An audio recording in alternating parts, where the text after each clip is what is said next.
আসসালামু আলাইকুম। আশা করি আপনারা ভালোই আছেন। আমি দুপুরে মুগের ডাল রান্না করতেছি, ডিম দিয়ে ভাজা।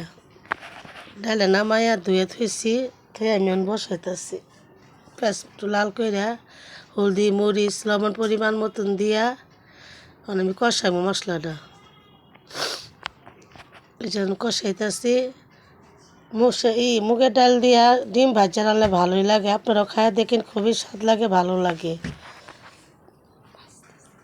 আমি ডিম দিয়ে ভাজতেছি, মশলাটা দিয়ে মুগের ডালটা ভাজতেছি, একটু কষাইতেছি, দিয়ে একটু পানি দিয়ে দিতেছি, দিয়ে একটু লাড়াচাড়া দিয়ে আমি বসাই দিতেছি। পরে একটু ফুটতে এলে পরে আমি ডিম দিয়ে দিলাম, কাঁচামরিচ দিয়ে দিচ্ছি, ডিমটা ভাজতেছি, ভাজা টুকরা টুকরা করবাম করে দিয়ে দিব। ওই যে টুকরা করতেছি, পানির মধ্যে পড়লে পরে ডিমটা আবার ফুলা উঠে। আপনারা বললেন না যে কিপটার মতন একটু একটু করে কাটতেছি, এটা জ্বালা